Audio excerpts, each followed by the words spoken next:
Hello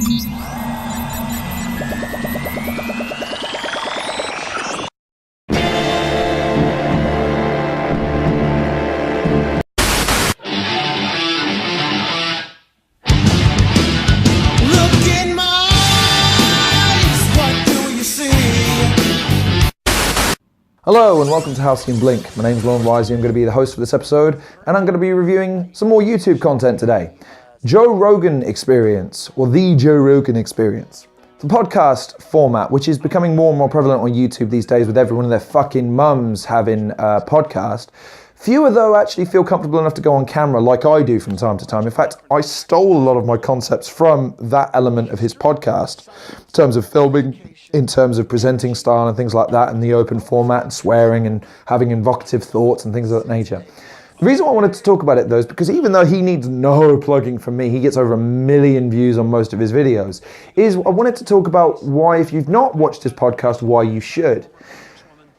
And I'm not saying you have to like it, and this is a critical element. I'm saying you should watch his podcast, but I'm not saying you should be a fan of it or like it. There are episodes where I disagree completely with the viewpoints of both parties that are on the show. There are times where I watch it for its entertainment value. There are times where I learn stuff from it. It's a fantastically diverse show. You never quite know what you're going to get. And I kind of understand the plight of that because my channel shares that kind of trait in that most people, when they tune into my channel, they never quite know what they're going to be watching. They're going to be watching something entertaining, thought-provoking, deep and emotional. Who knows? With the Joe Rogan Experience, what you get is Joe Rogan, who is a very well-read, combat-savvy, well-traveled, world-wise individual who's about 50 years old, I think, who's a comedian, who's a recreational drug user, who was a conspiracy theorist to a certain degree and now has retracted a lot of things or has skeptical views on a lot of things, and who invites people of varying cultures, varying creeds, various backgrounds, various stories, who are topical, who have relevance in the world that he cohabits in terms of comedy, in terms of fighting, and attempts to have these long conversations about kind of anything and how they happened. He'll have things he'll want to ask them, but the conversations tend to develop in a very organic way, which makes them very, very easy to listen to. There are some highlights. The Lance Armstrong podcast was fantastic. I loved it because, yes, he wasn't meant to come across as sympathetic, but to a degree you could sympathize with his motivations sometimes. Yes, you're not still quite on side with him cheating, but still. Then there's ones with John Jones, where you get to see a real element of his characters. My personal favorite episode of all time with him with Chael Sonnen. Excellent podcast, fantastically funny podcast with the stories of Joey Diaz and things like that. The Fight Companions and the MMA shows are absolutely fantastic. Neil deGrasse Tyson makes an appearance at a couple of points. Jordan Peterson, his shows are absolutely fantastic. Milo Yiannopoulos, his episode was fantastic. Because of the back and forth, the fact that Joe Rogan isn't afraid to confront certain ideas. But the problem I have with his podcast at times, and this is a problem, is the format is him and his producer Jamie will often confront people with facts and figures that he's been able to pull up.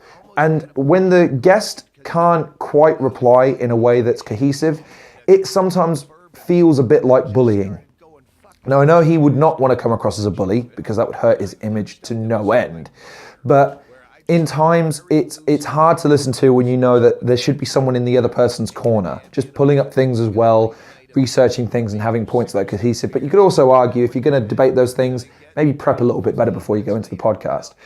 There's millions of episodes, over 1,000. They're all long, so you can always put them on in the background and listen to them at your leisure. And I always, like I say, I always laugh, I always learn something, I always think about stuff. And it's just an overall entertainment experience. You never quite know what you're going to get, and I like that unpredictability about it. So I'm not going to rate YouTube content. I'm just going to suggest, if you've never seen an episode of the Joe Rogan Experience, I would suggest, like I say, the Guy Ritchie one, the Jamie Foxx episode. They're good starts because you'll know who they are. Mel Gibson is probably the low point because I get that he was there to talk about something specifically, but he was on the show he wasn't on it a lot. It was there for exposure, so I wouldn't recommend you watch that one. But the Fight Companions, where it's just a bunch of bros hanging out, drinking, talking about fights, they're entertaining as hell as well. So if you haven't, I would recommend you go give that a chance. So, thanks very much for watching this episode of Halcyon Blink. Please like, share, subscribe. Check out some of the other content creators in the description below. Also, follow me on Twitter. I'm active on there these days. And as always, take care of yourselves. And I'll see you guys on the next episode of Halcyon Blink.